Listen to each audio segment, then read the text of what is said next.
வணக்கம் and welcome to Saranya kitchen. இன்னைக்கு நம்ம வந்து மேஜிக்கல் ஹேர் பேக் ரெசிபி பார்க்க போகிறோம். இந்த ரெசிபியை நீங்கள் ட்ரை பண்ணி பார்த்தீங்கன்னா உங்களுக்கு ஒரே வாஷ்லேயே நல்ல ரிசல்ட் கிடைக்கும். கண்டிப்பாக ட்ரை பண்ணி பாருங்கள். இதுக்கு வந்து நான் கரிசலாங்கண்ணி இலை, அதுக்கப்புறம் வந்து தேங்காய் பால் சேர்த்து நான் வந்து இந்த ஹேர் பேக் ரெடி பண்ண போகிறேன்.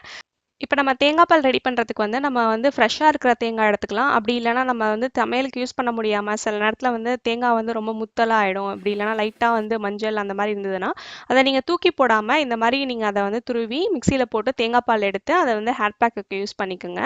தேங்காய் பால் வந்து டல்லாக, ட்ரையாக, ஃப்ரீஸியாக, அப்புறம் டேமேஜாக இருக்கிற ஹேரை வந்து சரி பண்ண உதவுது. அதே மாதிரி வந்து ஹேர் பிரேக்கேஜை வந்து ஸ்டாப் பண்ண உதவுது. இது வந்து ஒரு டீப் கண்டிஷ்னர்.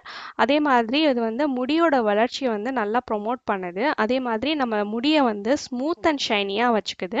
இப்போ நம்ம வந்து கரிசலாங்கண்ணி இலையை வந்து வாஷ் பண்ணி நம்ம மிக்சியில் போட்டு நம்ம அரைக்க போகிறோம். இதுக்கு வந்து நம்ம தண்ணி ஆட் பண்ணாமல் தேங்காய் பால் கொஞ்சம் கொஞ்சமாக ஆட் பண்ணி நம்ம அரைக்க போகிறோம். நீங்க தேங்காய் பால் ஆட் பண்ணும்போது, நீங்க வந்து கொஞ்சம் கொஞ்சமா விட்டு அரைங்க. இல்லன்னா வந்து ரொம்ப தண்ணி ஆயிடும். அத மட்டும் நீங்க பார்த்துக்கங்க. நான் அரைச்சுட்டு அதோட பதத்த வந்து நான் உங்களுக்கு காமிக்கிறேன். கரிசலாங்கண்ணி யூஸ் பண்றதுனால நம்மளுக்கு வந்து முடி கொட்டுறது, அதுக்கப்புறம் பொடுகு தொல்லை, அப்புறம் வந்து தலைமுடி வந்து அடர்த்தியா வளரும். அப்புறம் இளநரை வந்து மறையும். அது மட்டும் இல்லாம முடி வளர்ச்சியை தூண்ட செய்யுது. அதே மாரி ஆம் இவ்ளோ யூசஸ் இருக்கு இந்த கரிசலாங்கண்ணியில. பாருங்க இந்த மாதிரியான பதத்துல நம்ம வந்து அரைச்சு எடுத்துக்கணும். இந்த ஹேர் பேக்க வந்து ஒரு 15 to 20 மினிட்ஸ் நீங்க தலையில ஊற வச்சுட்டு, நீங்க நார்மலா ஹேர் வாஷ் பண்ற மாரி நீங்க ஹேர் வாஷ் பண்ணிக்கோங்க. இந்த ஹேர் பேக் வந்து லைட்டா தண்ணி மாரி இருக்கு. தலையில வந்து போட்டா நமக்கு வந்து வடியுமோ அப்படின்லாம் நீங்க நினைக்க வேணாம். இது நல்லா அப்சர்வ் பண்ணிக்கும். அதே மாரி இது சம்மருக்கு ஏத்த ஹேர் பேக்குன்னு நான் சொல்லுவேன். நீங்க இது போட்டோனயே உங்களுக்கு தலைபாரம் அந்த மாரி இருந்ததுன்னா, அதெல்லாம் வந்து போய் ஒரே வாஷ்லயே நல்லா ஃப்ரீனஸ நீங்க ஃபீல் பண்ணுவீங்க.